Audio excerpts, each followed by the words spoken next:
Mercy Me is coming to Pittsburgh. The Together Again tour with Mercy Me, Crowder, and special guest Andrew Ripp. Thursday, October 5th. Bring your family and friends to the PPG Paints Arena in Pittsburgh for Mercy Me, Crowder, and Andrew Ripp live in concert. 3 multiple award-winning artists on one stage for one night. Let your spirit soar, your heart sing, and your faith ignite. Mark your calendars for Thursday, October 5th. Get your tickets now at mercyme.org. It's exciting that the business boutique was made for you. I know that I can make a difference in people's lives, and I want to do that. Hearing a lot of what other people are going through is really healing in a sense and motivating as well. I have the world in my hand, and I can do whatever I want to. Learning from some of the top leaders who can make these dreams a reality is just so exciting. It ignited a passion in me to know she can do that, we can do that too. I'm so blessed to have heard the podcast that led me to this moment.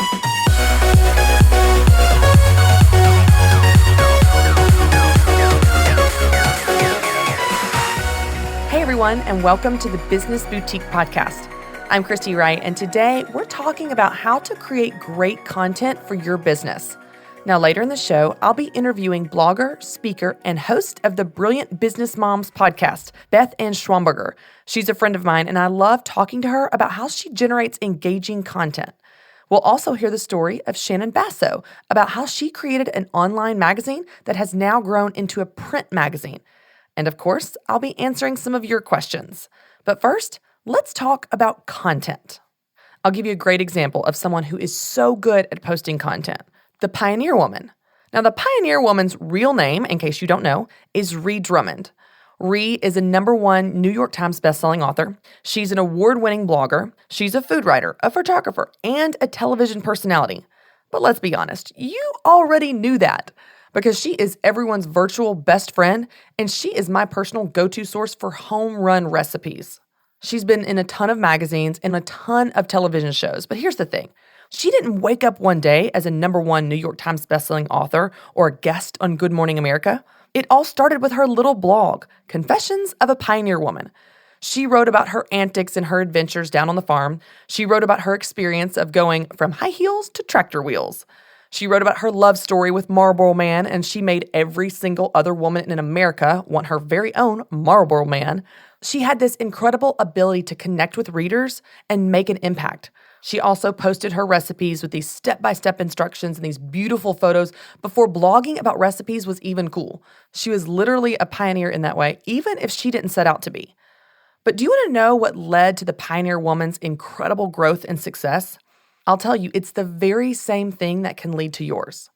She consistently posted really, really, really great content. That's why I want to spend this episode teaching you why you need content in your business and how to use content for your business. Now, if you're listening to a business podcast, which you are, then I assume you probably know you need marketing for your business. Marketing is what drives sales, and you are in the business of making sales. So you know you need marketing. But what you might not realize is that content is marketing. Now, we don't live in the old school days where you just went and bought advertising and put up billboards and bought ads on TV. Sure, that still goes on. But now more than ever, what drives marketing, which in fact drives sales, is content. So let's think of it this way. If sales is the destination you're trying to get to, then marketing is going to be the vehicle that drives you there. But you still need gasoline to get there. So content would be the gasoline in the vehicle. Content is what fuels the marketing that drives you to sales. So I want to spend this episode teaching you about the importance of content, because many people don't realize not only that they are in the business of content, but how it can affect their bottom line. The truth is this: the goal of your business is to help people, but you can't help people if they don't know about you, or if they don't like you, or if they don't trust you. So the goal of marketing is to get people to know you, like you, and trust you. The way you do that is through content. Think about this. Who are the people that you buy from the most? Who are the people that you follow on social media? Why do you like them? Why do you follow them? Why do you trust them? When they post a course or a book or a video or a training or a product, why do you want to buy from them? It's probably because you know them, you like them, and you trust them. And the reason that that is true is probably because they post really great content. So often business owners make the mistake of using social media and using their website as a platform just to sell. They just want to sell to their audience. Buy this, buy this, buy this. But that's really not what the goal of marketing is. The goal of marketing is to get people to know you, like you, and trust you. When they know you, like you, and trust you, then the sales are effortless. It's a natural result of the investment you made in those relationships. I have a lot of people talk to me and they say, oh, but Christy, I hear what you're saying. I understand that content is important, but you know what? My business doesn't have anything to do with content. I am a gardener, or I am an accountant, or I am a jewelry designer. So that doesn't have anything to do with content. But here's the reality. Every business is in the content business, even yours. You want to know why? Because every business is in the business of making sales. Even yours. If you're in the business of making sales, which I'm sure you realize that you are, then you need marketing. If you need marketing, then you need content. Because like I said, content is what fuels your marketing, which drives you to sales. So every business is in the content business. Now, thankfully, deciding what your content should be about is actually really easy. What's your business about? That answer is what your content should be about. So if you're in the gardening business, then your content will be about gardening. If you're an accountant, then your content would be about accounting. If you are a jewelry designer, then maybe your content is about how to design jewelry or something in the jewelry industry. Because see, the whole goal of content is to set you up as a trusted, credible source in your particular business or industry. We want people to know about you. We want them to like you, and we want them to trust you. So all of your content does that. It sets you up as an expert in this space, and you become the go-to source in that particular industry. As you post blogs or tweets or articles around this thing, then that's what you become known for. And as a result, that's what people want to come to you for when it's time to buy something in that particular area. I love the quote by Dan Antonelli, who is the CEO and creative director of Graphic D Signs. He says, when small businesses communicate with their customers by providing information instead of offering a sales pitch, the consumer will listen. The message and the brand is no longer an interruption, but a valued information provider. Think of the implications of this. You become a valued information provider when you post great content. So let's talk really quickly about what types of content you might use in your business. A tweet, which is 140 characters, that is a type of content. A Facebook post is a type of content. A live video is a type of content. A blog or a podcast that you're listening to right now is all content. I've been on this kick lately where I have been doing Insta stories. Now, I got to tell you guys, my team totally bullied me into this. I was very anti-Insta story. I didn't know how it worked. I felt like I was not going to do it right, but they talked me into it, and now I love it. I'm able to post behind the scenes of what's going on, keep people informed when I'm on the road. Just a few weeks ago, I was on Fox and Friends and had this hilarious moment where the anchors offered me pizza on TV. Like, y'all, I'm on TV for 3 minutes on national television, and they offer me this cheesy, deep dish pepperoni pizza. So, of course, as soon as I get in the cab on the way leaving the studio, I posted an Insta story going, "Are you guys kidding me? Did you see that? They offered me pizza. What was I supposed to do? I couldn't eat the pizza at 7 a.m. Well, you know what? That was an Insta story. And it was funny, and it was fun, and it was silly, but it was also content. It was me engaging with my followers. It was continually building relationships with people so that they know me, like me, and trust me. I don't want to be some expert on a stage when it comes to my customers. I want to be a friend. I want to lock arms with you and walk with you every step of the way in your business. And the best way to do that is to have those moments where I show you behind the scenes of my own life, where I'm vulnerable. I show you where I make mistakes. I show you silly moments. And content is a great way to do that. So whether it's a tweet or a Facebook post, whether it's a podcast or a live video, you can post content in many different ways. In fact, if you're familiar with the Business Boutique, then you have probably seen all of the different formats of content that we have. I have a blog at businessboutique.com. We have Business Boutique events. We have social media where I post on all of my different platforms. Sometimes I'm on the Dave Ramsey radio show and I teach content about Business Boutique. In fact, we just launched the Business Boutique Academy, which is this incredible site to help you learn everything you need for your business, and that is all content. And of course, right now, you are listening to a podcast, which is content.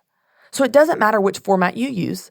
There are many different ways for you to test and experiment and explore and try different things out. But the bottom line is you need content in your business. Your content is what drives your marketing, which leads to sales. It is the way that you invest in relationships with your customers and potential customers. Now, in case you're wondering where you should start posting content, I want you to start wherever you are. You don't have to go out and launch a blog or start a new podcast in order to create great content for your viewers or customers or listeners. All I want you to do is start to be more intentional about the content you create wherever you already are. So maybe you're on Facebook. Start to create great content there. Maybe you're already on Instagram or Twitter. Maybe you already have a blog or a website. I just want you to be intentional about creating content in those spaces. Now, some of you listening may have started a business out of a hobby. So your social media platforms probably were full of personal things, funny memes and cat pictures and pictures of your friends' kids. That's totally fine. But if you want content to drive your business and you want to use these platforms for your business, then get more intentional in creating content around your business. But don't feel like you have to go launch a bunch of new platforms in order to create great content. Wherever you are, just start there.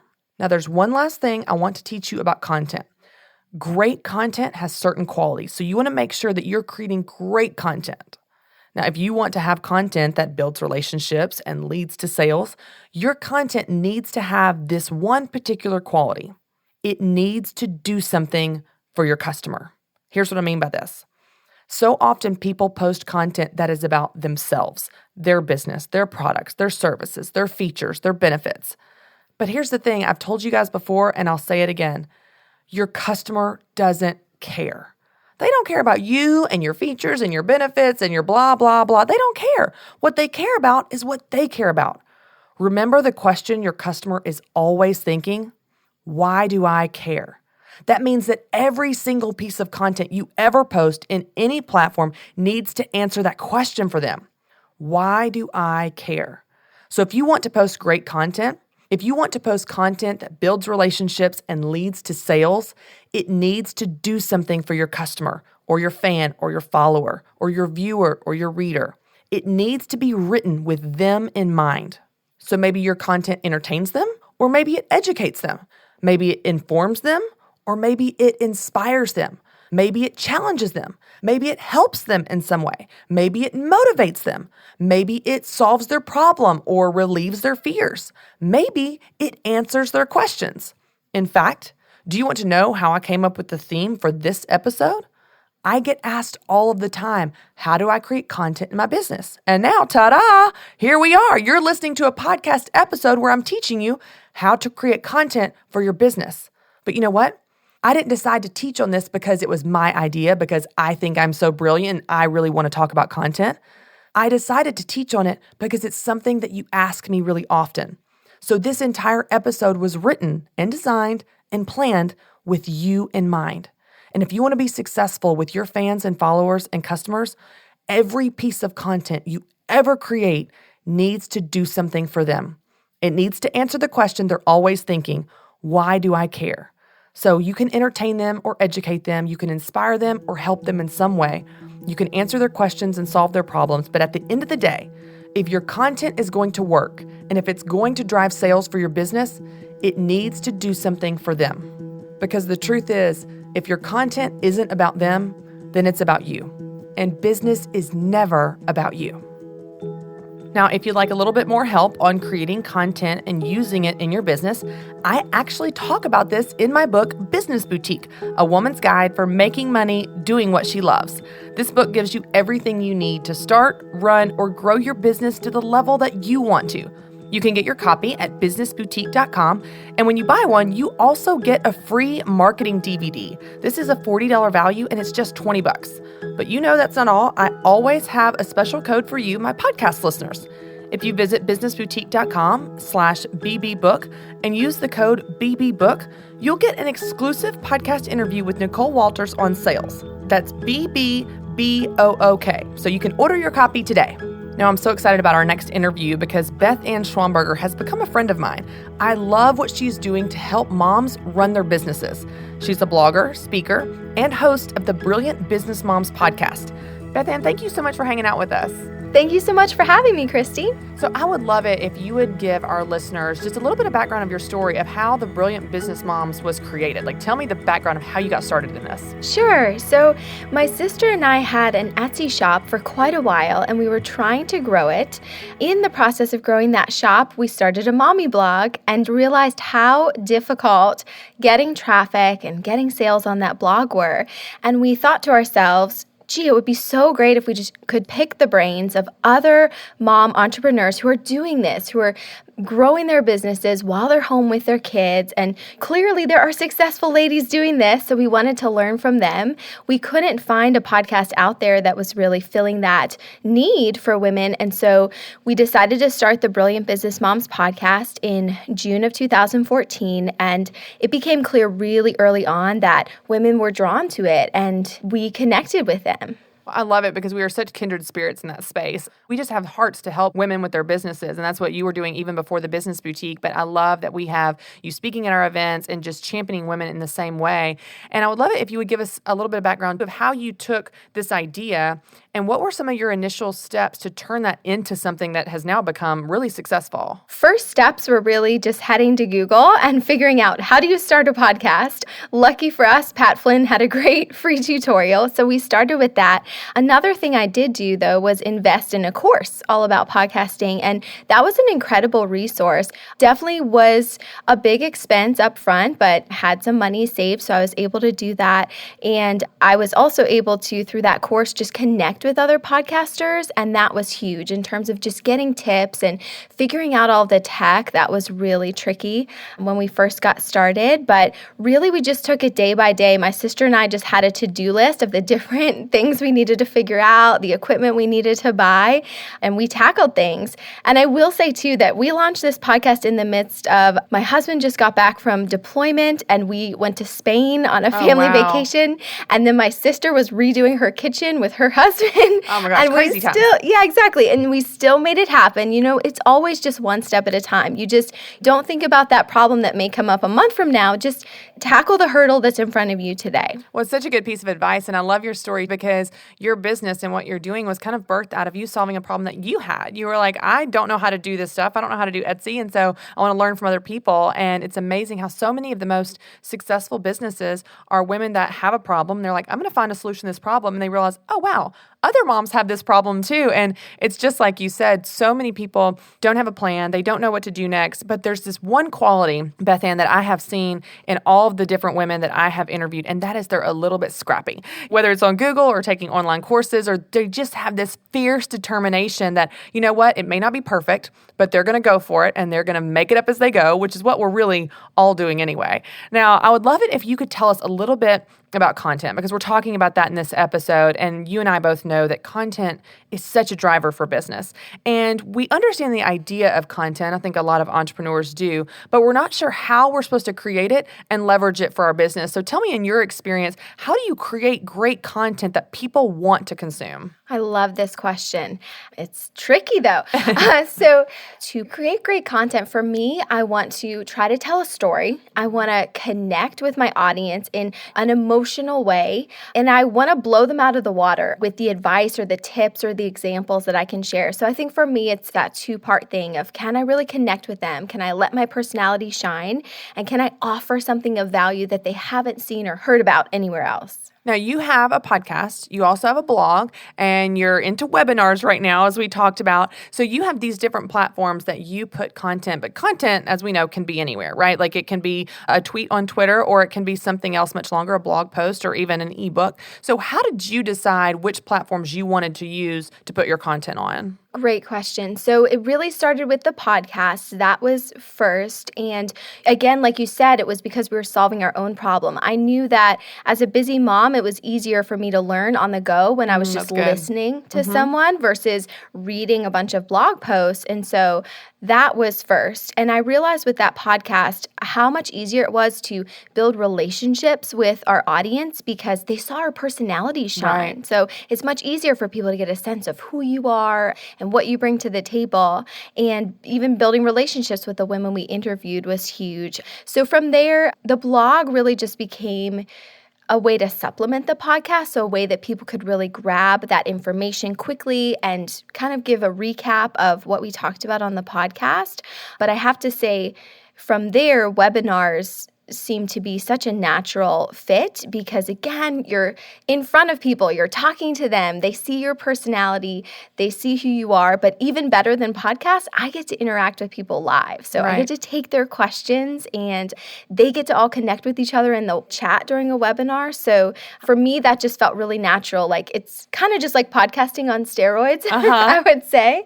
Well, that's such a great example. I know in my own kind of business and platform, for me, I kind of choose which methods I use, or which mediums rather, by what I just, like you said, am naturally good at. You kept using the word naturally, just it was a very natural fit. And I think that's a good way to look at it because for me, I'm a natural writer. I love to write. So blogging is kind of where I got started. I loved writing. And then that has now turned into a book, which I never knew if I could write a book, but it's still writing, right? And so I love that. And podcasting, like you said, is a lot of times you can be more expressive, I feel like, than you're limited by words on a page. And so when you're coaching women in all different businesses, how do you advise them to figure out which mediums or which platforms are right for them or right for their business to put their content on? So I do exactly what you just said, Christy, which is I first ask them, what platform do you enjoy? What platform do you use on a regular basis that you love? So if they're the kind of person that's constantly reading other blogs, well, then they should be blogging because you become sort of an expert in that form of media.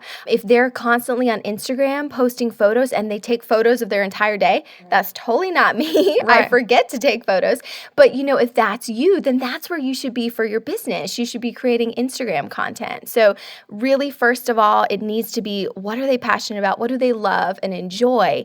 Because if content becomes a chore, that's not going to work. That's going to be apparent to your audience, and they're going to realize, it loses its spark if you're not excited about creating that type of content. Well, it takes the fun out of it. And like you said, you're less likely to do it because if it's a chore and it's no fun for you, then you're going to find ways to avoid it and procrastinate and do something else. So that's such a great example. So tell me, in your business, whether it's on the blog or on your webinars or anywhere, what do you do when the well runs dry? What do you do when you're just out of ideas? You're like, I'm not creative, I'm not inspired, but a blog is due or it's time to do a podcast. What do you do? Usually I'll ask my audience. So I actually have a private Facebook group for Brilliant Business Moms as well. So there are a couple thousand ladies in there and they're pretty responsive. So if I go into the Facebook group and say, ladies, what do you want to learn about? Or ladies, what are you really struggling with right now? I get so many new, fresh ideas, and I go from there and I look through the list and see which things can I tackle, which things can I help these ladies with. So for that reason, I really feel like the well doesn't ever run dry because if you have that constant communication with your audience, they're giving you loads of ideas. I mean, I feel like it's almost the reverse problem where if you're able to get in touch with your audience and hear from them on a regular basis, you've got content for years. Yeah, that's such a great example. It doesn't have to all come from you. It can come from them and what they need and what they want. I've noticed in my own life too, I just kind of pay attention. Like I may be at a restaurant and just overhearing a table next to me talking about a problem and I think, oh, that's a problem I should address in a blog or on a podcast and that type of thing. So sometimes I think just paying attention to the world around you, to themes you see, articles, whether that's something that's common in the news that you can speak to or bring an expert in on and that type of thing. So you can find content in a lot of different places. So I think that's a great example. When you're working with women, do you ever run into an issue where, and I've had this, Beth Ann, where women say to me, I don't have anything to say. That's always a red flag for me because I'm thinking, then why do you have a microphone? Because if you don't have anything to say, you shouldn't be doing the thing, right? Like for me, I've got this tugging on my heart where I have got to get the message out. And so do you have any advice for women that just say, I don't know what to say. I don't feel like I have anything to offer. I don't have any value to add. I think the woman that says that, really, she's struggling with confidence deep down. And I think that she needs people to come alongside her and speak that value and truth into her. And so I would say that she needs to go to her friends and her family and ask them, what do you see in me that makes me different and special? What do you think that I'm amazing at? What am I an expert at? Asking her friends, what is the type of advice I'm always giving you? And when it comes to taking taking care of a newborn or Right. cooking, whatever the case is, we all have that thing that we're amazing at. And if we struggle with confidence, we might not realize it. But if she can have those people around her kind of come alongside her and encourage her, I think she'll get her footing back or find her footing and be able to start producing content. I think that's such a great piece of advice because what I remind women is what's obvious to you is not obvious to everyone else. So you're probably just not seeing it as something that can add value because it's obvious to you. Like, oh, well, everyone can organize, right? Or everyone can get their newborn to sleep. I don't know how to do that, by the way. I have an 8-week-old. Someone please call and help me. But, it's amazing how whatever we're good at, whatever our natural strengths are, they just seem so obvious and easy to us. So we assume everyone has that strength, and that's just not true. And so I love what you said. We're asking friends and family, what am I good at? What makes me unique? What situations do you see that I light up or I come alive?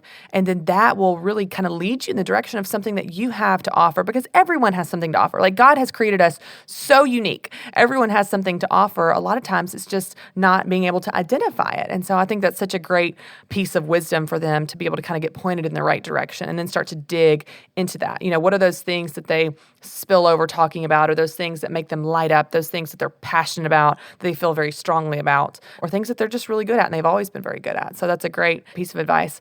I know in your experience, probably with business, you've had some challenges and you've had some hurdles. And a lot of our listeners, they get stuck and it's easy in business to feel alone. So tell me in your experience, like how do you overcome challenges? How do you overcome setbacks and just stay persistent kind of towards your dream? Oh boy, this is a tough one. Usually for me, the first thing I do if I have a challenge is I go to my husband because he's really my best friend. He's a great listener too. So we talk things through and usually at first he just needs to listen. Yeah. I don't really need the you don't remind him solved. Of that. Yeah, but he does a great job. And what I tend to remind myself of is that this will pass. The way I'm feeling today is not the way I'm going to feel a week from now. I mean, we all have those days where things are so hard. We are so tired, so stressed, and we're not sure if this business thing is even worth it anymore. But I have to remind myself, you know what? I felt that way before. And in a few days, guess what? I was over it because something new came along. Maybe the sales picked up, or maybe I got a really encouraging email from a customer, and that got me back up and kept me going. So for me, that's one of the biggest steps is just taking a deep breath and getting some perspective that in a few days, this is all going to feel better. That's such a great piece of advice. Okay, so Beth Ann, I've got to ask you as we wrap up, have you ever had an experience in building your business where you have just bombed? I mean, just made a dumb mistake. Now, while you think about it, I'll share mine, okay, to give you a little bit of leeway to think of whatever dumb mistake you've made with content or on social media.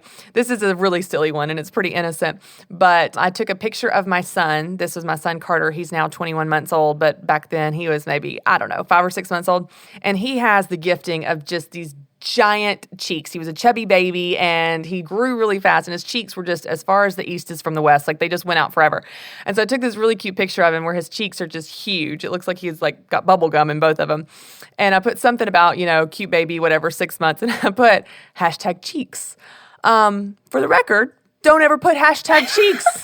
That's not something you want to search, nor do you want your baby affiliated with anyone else searching. Oh my goodness. So that is my huge social media fail. Do you have any that you've just been like, oh, this is so embarrassing. I take it back. I regret it. Anything maybe it's not that bad, but something where you've kind of bombed with your content. Oh, boy. Well, I have had a webinar where the sound wasn't working for some reason. So I was talking for quite a few minutes and my team was like trying to text me. I mean, my phone was on silent. I should have been looking to check in, but they're like texting me and writing in the chat and I'm just like going for it. Oh, yeah. I finally figured it out. So that it didn't last, too terribly long. But well, with technology, you never know. I had a similar example. I did my first Facebook Live. This was about a year ago and my team stressed to me ahead of time before we went live. Now, Christy, there's going to be a box that you click subscribe. Either the box is going to be in the top right corner. You won't see it, but they'll see it. So whatever you do, you just point up to the top right corner as if there's a box there and you tell people to subscribe.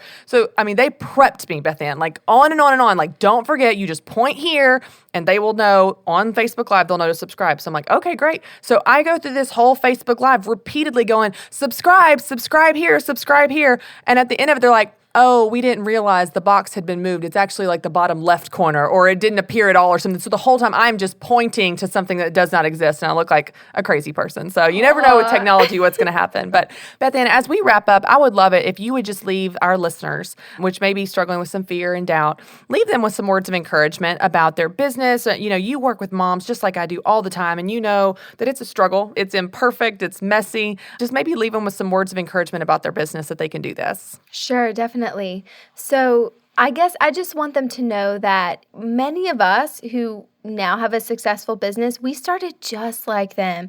I mean, I have no formal business training. I used to be a registered nurse, and then I just got into this because I had a passion for it, learned as I went, and honestly, I still can't believe where I'm at today. And so I would say just keep going, because I know for me, the first 18 months of Brilliant Business Moms, there are a lot of times when I was tempted to quit. I wasn't quite sure if all of this hard work was worth it. And then things just clicked. The business grew. Things just start to snowball after a while. That's the other thing I would say is it does get easier. The huge learning curve you have when you first get started where, every blog post or every image you're putting on social media, it feels like it takes you forever. And you're like, how are these other people online posting 20 things a day and doing all of this? It gets so much easier. And I would say too, if you're feeling completely overwhelmed, tell yourself that, someday when you grow this business, you're going to be able to hire some amazing people to come onto your team and work with you. You will not always feel that overwhelmed. Right. I mean, I'm in this place now where I have several ladies that work for me, and it's just this incredible blessing. And I am way less stressed than I used to be. So keep going. You can do this from someone who has been there. Don't give up.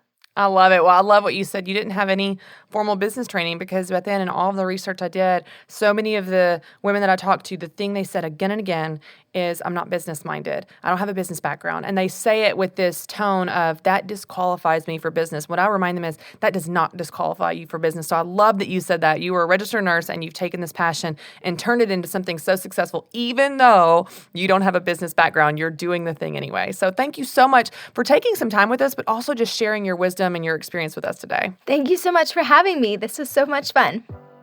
Man, I love hanging out with Beth Ann. She and I are on a mission to help women in business, and she has such great advice. Now let's listen to a story about a woman who has built her business by providing great content to her audience. I am Shannon Basso. My business is Becoming, and we are passionate about helping women grow deeper in their faith and become who God created them to be. I am the editor and founder of our publication, and so I have the really cool job of curating the content. Shannon's goal for Becoming magazine is to give women the tools and inspiration they need. Shannon's business started, like many of your businesses, with her story. It was born out of my own need, which a lot of products and services are born out of our own need. I was a mom with 2 young kids, feeling really spiritually dry, and everywhere I looked, I just felt like I was learning the same lessons over and over, and I just couldn't find anything to draw me deeper.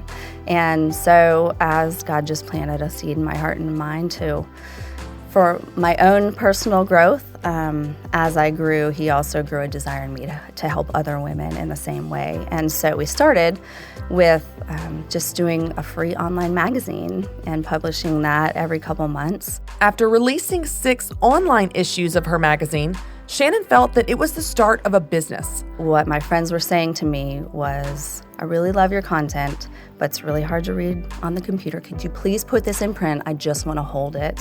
And so I knew at that point, this is going to go from a little hobby. If we want to print something, that's a really big step. Self-publishing, all of that is a big deal. So we prayed about it for a while and really felt that we were called to do it. And as I was taking step forward, women were also coming alongside me, and God was kind of building a team at the same time. And so we have just been pushing forward in faith and taking the next step, and it's grown into a business where we're actually getting to create Bible studies for women now. Shannon published her first print magazine and quickly realized she needed to make changes. She was listening to her customers and adapting to her target market. We decided we were going to publish our first volume kind of as an individual study. So really high-end, these are beautiful publications We called it a magazine, but it wasn't really a magazine. It was nice, and we thought it was going to be used for individual study. And pretty much the first day that we launched, women would take it, they'd hold it. I love it, it's beautiful. Do you have a study guide to go with it? And so pretty quickly we realized that the content was great, but women wanted to do it in community. They wanted to share it with each other. They wanted to do it in their small groups. So we created the study guide, and that took off. We had, of course, no idea that that was going to happen. And so our second volume, we actually put the study guide in the publication itself. We've added some things like a lay flat binding to make it more conducive to study. And so it's evolved into, a year ago we had no idea that this was the road and the path we were going to go down. But as we were listening to our customers and the women that were buying from us, this is where they led us. Becoming Magazine focuses on quality, in-depth content, and Shannon is the driver of that. We only publish about once a year, so it's a collaborative work. All of our articles will pick one topic. So the first one's on identity. And every article is written by a different woman, so some published authors and theologians. So it takes quite a while to curate that kind of content. Make sure that the whole volume written by 13 or 14 authors has one unified voice, and then getting some really top quality imagery as well. Takes a little bit of time. So we don't put too much pressure on ourselves. We do one a year. So the first one's on identity, and the second one is on story. Along the way, Shannon wrestled with doubt and fear. But she pushed through. The biggest enemy, at least for me, is the voice in my head. So I think anytime you create something and put it out there, you leave it open for judgment and opinion. And so sometimes we assume what people are going to think before they even think it or say it, and we can be a little bit of our own worst enemy in that way.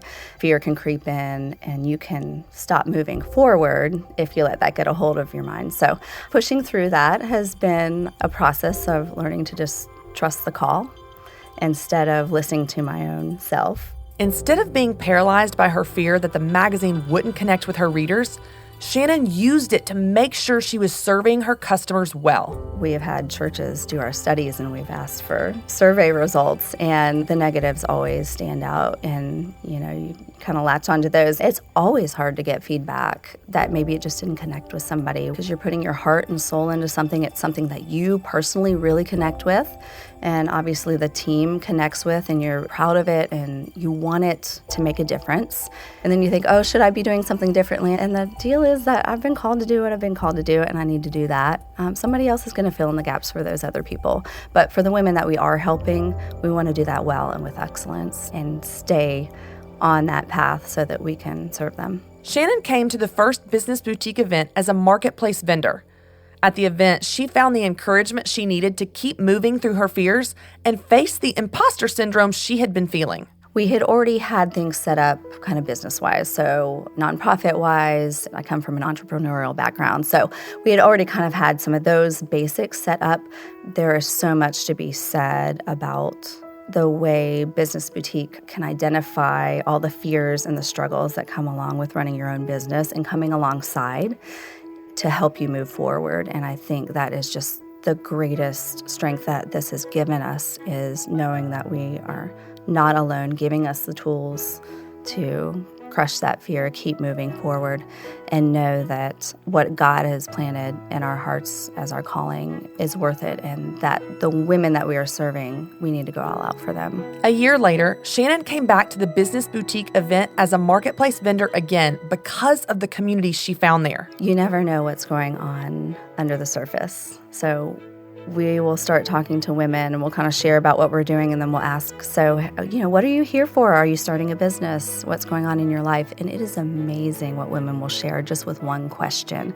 There is so much going on under the surface. There's emotion, there's fear, there's a need to connect. And there's something, when you know already that you have the common denominator of faith, there's some security there in sharing. And so I think that's what we love about coming and being at the marketplace here, is you get this big picture of what's going on. So I can talk to the sales part of it, but I think the community part is a much bigger piece of what we've gained. I mean, faith binds us together, right? So there's something that happens when you're talking to women and hearing their stories. There's a much bigger connection that happens, and it becomes a lot more than just selling a product or introducing them to what you're doing, all of a sudden you're bound together in a much deeper way. And so I think that energizes us in a way that is irreplaceable, just to know who we're serving and why we're doing it. If we're going to serve women well, we need to know what's going on in their lives. We need to know what they're battling with, what they're struggling with, where are their victories and triumphs, and what's really hard for them. And so this is a slice of when you're at home and your own little friends and your own community, you're only getting one slice of life. And coming here is such a broad spectrum and getting to meet women from all over the country, we really felt like we got a better handle on women's needs. As she pursues her dream, Shannon makes sure she gives her family and God priority in her life. My kids now are 9, 7.5, and almost 6. So they're pretty close together. So it keeps life busy. Thankfully, I have a husband that supports all of this.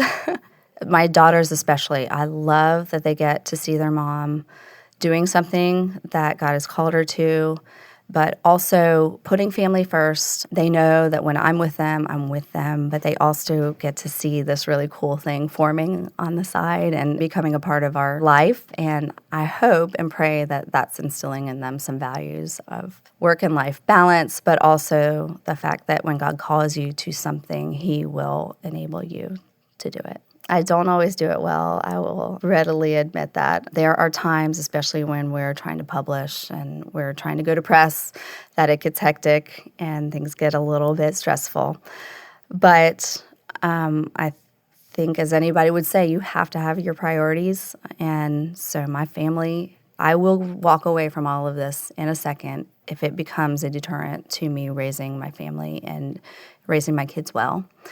And so faith and family come first. This is a joy to do. It fills my heart. I love it so much. But it has to come farther down on the ladder. Shannon's passion for her business is clear. She is enjoying the journey. I've been searching for my quote-unquote calling for a long time. I just have felt kind of a fire in my bones for about as long as I can remember. And always kind of looking for, okay, God, what is it that you have for me? I'm ready. Send me out there. I want to do something that makes a difference. And when I was 24, I bought an art gallery and a framing gallery in my hometown. And just loving art and the creative side of things, I thought, well, maybe this is it for me. And the funny thing is, on slow days, I would sit in the back office and I would study my Bible, and I would write Bible studies. And for some reason, it clicked eventually after a couple of years of doing that. I did that for a total of 7 years, and I stopped after I had my second child because my heart just wasn't in anymore. And along the way, God was just kind of whispering this. I had such a fascination with the Bible and a love for the Bible. I just knew that somehow that was going to be a part. And so when He started planting this seed of just needing more and needing to go deeper, it developed into what we have today in creating studies. So who knew when I was back in my little office, 10 years ago, writing these little mini studies, that's what I was going to be doing for a job. I mean, I have a heart for all the dreamers out there because I feel like I've been dreaming my whole life. And I feel like we question ourselves a lot of times. Is this just something I'm making up in my head because I need some grand dream to follow after? I would say that I do believe that God plants those things in your heart. Those things that don't go away, they're there for a reason, and I would say pursue it. Now, a fun fact about Shannon is she was actually a vendor in our marketplace at a business boutique event last November. But I'm so excited and have some good news for you. We have another 3-day business boutique event coming up in Nashville this November 2nd through the 4th. Y'all, this event is my favorite event that we do. It is full of amazing speakers. We have a variety of breakouts so you can customize your whole experience, and we just have a complete blast. Now, if you've come in the past, I do want to tell you, we've got a whole new lineup of speakers. We've got new content and some surprises in store for you. So you still want to get your ticket because, let's be honest, your business is going to be in a different place this year than it was when you came before. Now, if you guys go to businessboutique.com and use the code BBWright, you actually get $10 off your ticket. Now, this is a special code just for you, my podcast listeners. That's BBWRIGHT.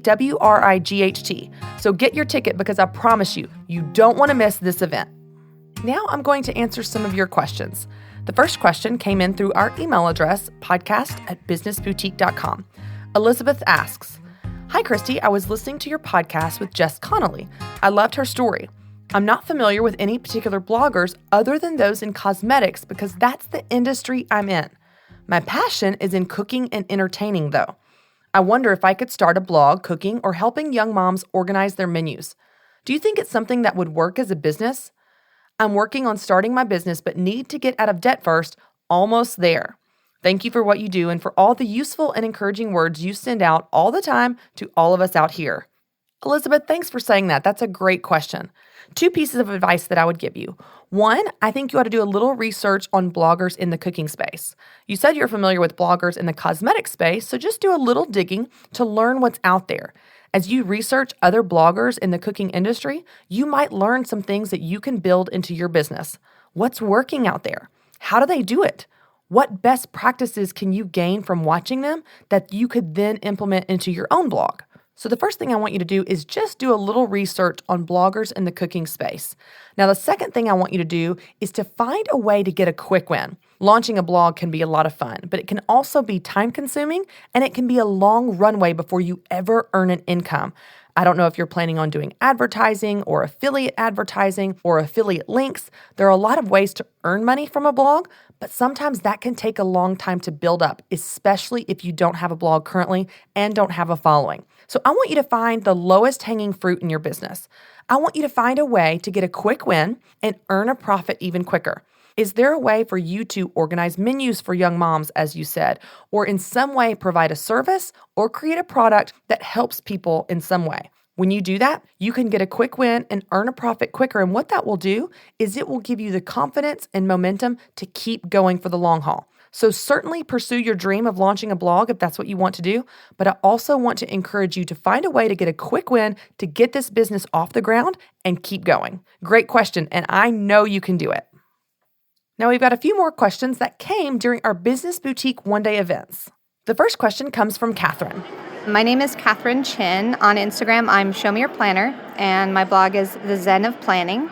And I have a question. I have a big social media following already. I have over 100,000 followers on Instagram, but I want to know how to drive people to my blog where I can interact with them on a little more personal level, provide them with content that they want, and eventually how to monetize the information that I'm providing. Catherine, congratulations.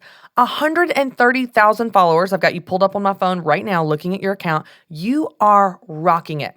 Now, I'll tell you the best way to get people to leave Instagram and go to your blog is that you have to offer great content there.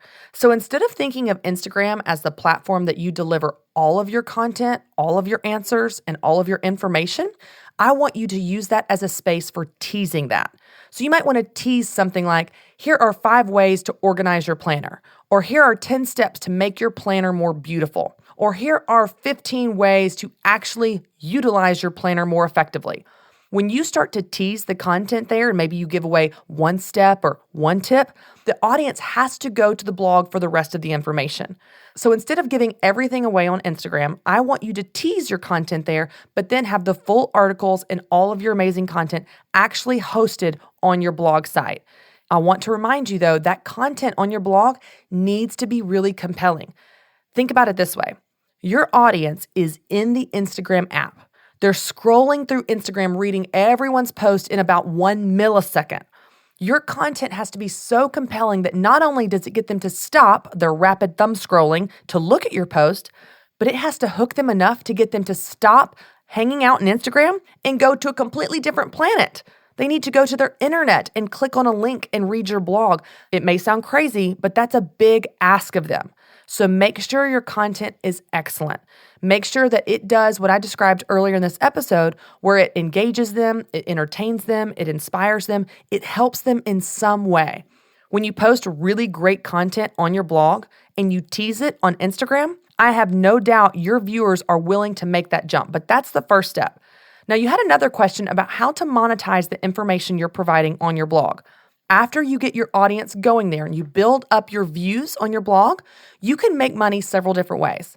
You can make money through affiliate advertising, through advertising space on your website, through affiliate links. But all of the traditional ways to make money through a blog can take a while to build up. That's why I want you to think of your blog another way. I want you to think of your blog as a platform that opens doors for you. Maybe you make money a different way. Maybe you make money through the sale of products like planners, or through the sale of your services, such as organizing. Maybe that blog becomes a platform that opens doors for you to speak on this topic or write an ebook on this topic. There are a ton of ways for you to make money that the blog can open doors for you, but the blog doesn't have to be the end-all be-all. You certainly can make money from the blog through the affiliate and other advertising angles, but I just want you to think of other ways to make money as well. When you get those views up, I promise you doors will start to open. You are doing an amazing job, and Catherine, I want you to keep me updated because I can't wait to see what you're going to do with this.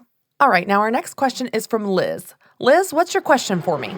Hi, my name is Liz Pyle, and I have a question. So, in terms of content for social media, I always have a hard time because I obviously want it to be meaningful and I want it to inspire someone out there somewhere. And I don't know, I'm having a hard time figuring out how to come up with content for a whole week at a time. Where do I start and how do I do that? Liz, that's a great question, but I want to go ahead and give you some relief. The pressure is off. Because I promise you, coming up with amazing, inspiring, life-changing content every single day of the week is really stinking hard. I can't do it, and to be honest, I don't know of anyone that can. Now, sure, you can come up with good content, but sometimes it's going to be more casual. Sometimes it'll be 1 to 2 sentences, not a long blog post. Sometimes it's going to be fun or funny or easy or practical. It doesn't all have to change people's lives every single day. But here's the reality. When you have a good variety in your content, when some is funny and some is practical and some is relatable and some is inspiring and challenging and life-changing, as you continually invest in these relationships with your customers and your fans and followers, over time, lives can and will be changed. But it didn't happen as a result of one tweet or one Facebook post or one Instagram story. It happened over time because you built a relationship with your fans and followers and customers. You continually invested in those relationships through great content. So don't put the pressure on yourself to always have something that is earth-shattering and mind-blowing. I can't do that, and I don't know of anyone who can. But I will tell you what you can do. You can be consistent. You can continually invest in those relationships, and you can continually provide great content that helps people in some way. And as one final tip, if you're still struggling with creating enough content for your audience, even with the option of having a lot of variety, you can always repost other people's content. Now, of course, you always want to give credit to where you got it, but when you share articles from other bloggers or writers, or you repost great videos or tips or tricks or graphics, that still helps your audience. Sure, you didn't write it and create it, but that doesn't matter. The point is to help them.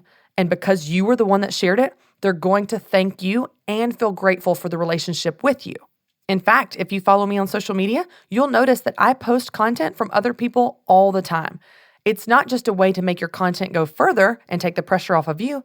It's also just a wise business move as you're offering more variety for your customers.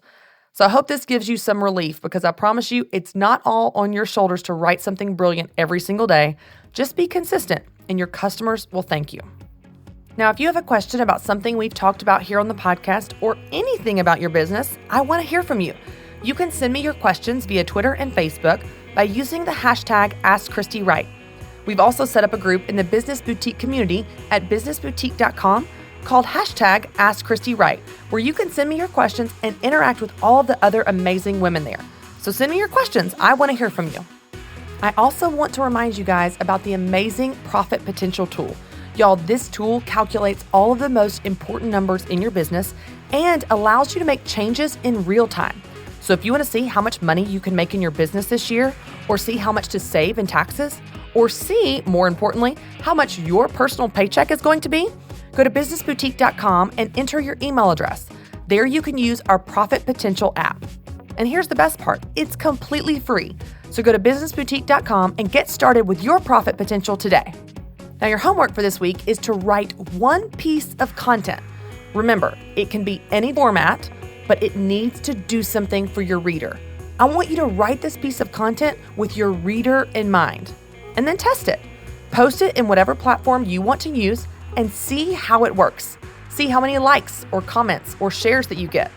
Often, how much people interact with your content is a good indicator on whether or not it was a home run. Now that's it for this week. Thanks so much for hanging out with me as always, and don't forget to subscribe to the podcast. For more encouragement on how to make money doing what you love, visit businessboutique.com.